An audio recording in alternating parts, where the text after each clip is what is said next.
예, 내년도 깜깜이 남북협력기금 예산 관련하여 말씀드리겠습니다.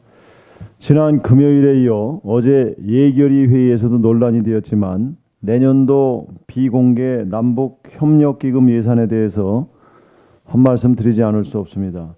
통일부는 남북협력사업에 관련해서 대북 전략 운운하며 정책 결정 과정부터 예산에 이르기까지 철저하게 비공개를 고수하면서 북한 퍼주기 논란을 자초하고 있습니다.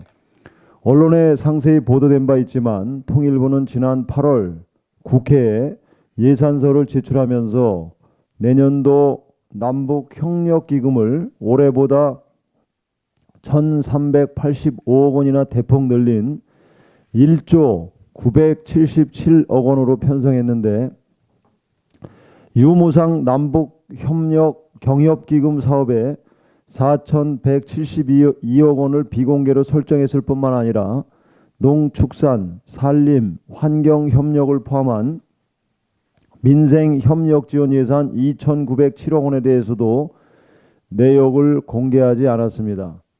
그러다 지난 9월 판문점 선언 비준 동의안을 제출하면서 비용 추계서에서 농축산, 환경, 비교 지원 예산 1,770억 원의 내용을 뒤늦게 공개했지만 여전히 경협 기반 사업 4,170억 원을 포함한 5,310억 원에 대해서는 비공개는 관행이라는 말만 되풀이하고 있습니다.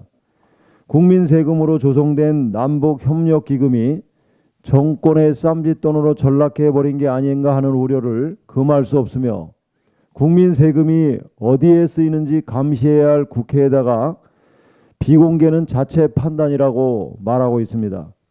대북 협상 전략 노출이 걱정된다며 국회가 비공개로 심의하는 방법도 있는데 정부는 헌법과 법률을 뛰어넘으려고만 하고 있습니다. 실제로 현 정부 들어 남북협력기금을 마음대로 집행해 왔습니다. 지난 9월 남북 공동연락사무소 개보수의 건립비용과 맞먹는 100억 원가량을 써놓고도 남북이 함께 근무하는 특수시설이라는 이유를 대며 상세 내역을 공개하지 않았고 최근에 올해 경협기반 무상예산 2,350억 원 중 1,210억 원을 금강산 기업 피해 지원에 썼다는 사실이 언론에 보도되기도 했습니다. 정부가 자의적으로 비공개 예산을 전용한 것으로서 결코 묵과해서도 안 되는 사안입니다. 청와대와 정부는 남북 간 철도, 도로 연결을 위한 대규모 투자가 불가피하다고 강조하지만 우리 정부가 북한의 식량과 경수로 철도, 도로 건설 자재, 경공업 원자재 등을 차관 형식으로 지원하고 아직까지도 받지 못한 금액만 3조 5천억 원에 달합니다. 이런 천문학적 국고 송실을 방치한 상황인데도 현 정부는 북한에 지원할 궁리만 하고 있습니다. 정부는 우리나라 철도, 도로를 건설하는 데 쓰기 위해 편성한 예산 중 이례적으로 무려 15조 원이나 남겨놓고 이를 대북 지원에 쓰겠다고 하고 여당 의원들은 여기에 한술 더 떠서 복권 판매 수익금 일부를 남북협력기금에 쓸 수 있도록 하는 법률 개정안을 발의하기도 했습니다.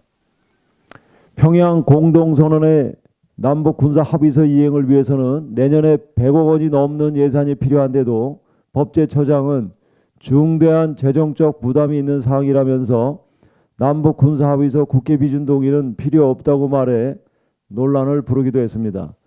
한 푼의 세금도 허투루 쓰지 않겠다는 공복으로서의 자세는 눈 씻고도 찾을 수가 없습니다. 대북 퍼주기 의혹을 부르지 않으려면 정부는 남북협력 관련 예산에 대한 상세한 내역을 공개해야 할 것입니다. 이를 거부한다면 국회는 납세자인 국민에 대한 책무를 다하는 차원에서 비공개 예산을 전액 삭감할 수밖에 없습니다. 아울러 정부가 국민 열세 퍼주기 논란을 불식시킬 의지가 있다면 3조 5천억 원의 대북 차관에 대해서도 분명한 입장을 밝혀주시기를 촉구합니다. 이상입니다.